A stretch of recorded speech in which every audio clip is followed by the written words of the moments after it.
Imagine a place way up at the top of the world, halfway to the North Pole, where an entire town just stopped. It's a perfect slice of the Soviet Union, completely frozen in the Arctic ice. Okay, let's dive into the incredible story of Pyramiden, a ghost town where time came to a dead halt in 1998. So this is it. This is Pyramiden. It's located on this Norwegian island chain called Svalbard, and it's basically a silent monument to a fallen empire. The streets, totally empty. The buildings, quiet. And looming over everything is that pyramid-shaped mountain that gave the town its name. It is just eerie, a perfectly preserved ghost town. And that's the big question, right? How does a whole community, more than 1,000 people living in one of the most remote places on Earth, just disappear? This wasn't some slow decline. It felt like one day they were there and the next they were gone. Yeah, it's like they just got up and walked away. If you had shown up in the fall of '98, you would have seen this bizarre frozen scene. You'd find kids' toys scattered in the school, personal belongings still in the apartments. Even the mining equipment was just sitting there waiting for someone to flip a switch. The whole town was left behind like a time capsule. I mean, look at this difference. It's night and day. Back in the 80s, Pyramiden was buzzing with life, with people, with activity. But today, that same exact spot is just hauntingly silent. This is a town that has lived two completely different lives. So what was its first life all about? To really get why it was abandoned so suddenly, you have to understand why it was built in the first place. Because Pyramiden wasn't just some town for miners. Oh no, it was a massive ideological experiment. And that's the key right there. It was a Soviet town, sure, but it was on Norwegian soil. And because of this unique international treaty for Svalbard, the USSR could set up shop there. So they didn't just build a town. They built a living, breathing advertisement for communism right on the West's doorstep. Exactly. That was the real mission. It was a propaganda project, a showroom. Any Westerner could visit without a visa to see this carefully curated, perfect version of Soviet life, where the state provided everything and everyone was supposedly happy. And they spared zero expense, making it look perfect. We're talking about the world's northernmost heated swimming pool, a huge cultural palace with a theater. They even had a farm.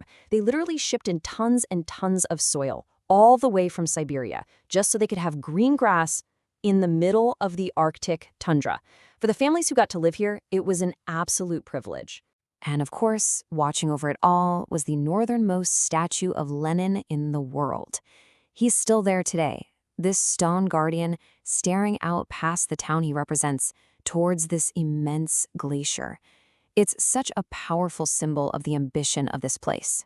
But here's the thing about a perfect Arctic utopia. It was built on some pretty shaky ground. And pretty soon, the whole thing would come crashing down. So the dream was this thriving, self-sufficient community. But the reality? Well, the coal was super hard to get to, and the mines never, not once, made a profit. The entire town, from that fancy swimming pool to the imported grass, was being paid for by massive handouts from Moscow. It was an incredibly expensive stage play. And when your benefactor goes broke, well, the show is over.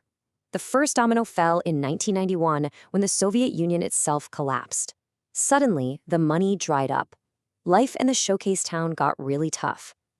And then in 1996, an unthinkable tragedy struck. A plane carrying miners and their families crashed, killing all 141 people on board. The heart of the town was just broken. The final decision was made, and just 2 years later, everyone was gone. You know, that plane crash was just a devastating final blow. It completely shattered the morale of a community that was already struggling to survive. The 1-2 punch of economic collapse and this profound human loss, well, that sealed Pyramiden's fate. The ideal society just couldn't be sustained, not financially and not emotionally. But that's not where the story ends, not even close. The town that was built as an exhibition for the West has, in this strange twist of fate, become exactly that, just in a way its founders never could have imagined. So how many people live in this ghost town today? The answer is about 6. Just a tiny crew of Russian caretakers and guides who live there all year, maintaining the town for its new life. I mean, it takes a certain kind of person to call this place home, right? This is Sasha, one of the guides. For him and the others, it's the solitude, the stark beauty of the Arctic that's the appeal. They're like the living ghosts of this abandoned town. And they aren't totally alone. Nature is officially moving back in. You've got Arctic foxes patrolling the streets. Thousands of seagulls have turned old apartment buildings into their personal nesting colonies. And yeah, polar bears sometimes wander through, which is why you literally have to carry a rifle with you at all times. And in maybe the biggest twist of all, the very same Russian state-owned company that ran the unprofitable mine now runs the tourism business. You can actually visit. You can tour the abandoned buildings, you can stay in the hotel they fixed up, and you can even grab a drink at the northernmost bar on the planet. The ghost town is officially open for business. And maybe that's for the best. You know, if they restored it, they'd erase what makes it so powerful. Its magic is in its stillness, in being this perfect frozen echo of a time, a place, and a big idea that just don't exist anymore. The story of Pyramiden really is this incredible reminder that even our grandest plans can be reclaimed by time, leaving only memories behind. Which makes me wonder, if you could step into any perfectly preserved moment from the past, any place frozen in time, where would you go?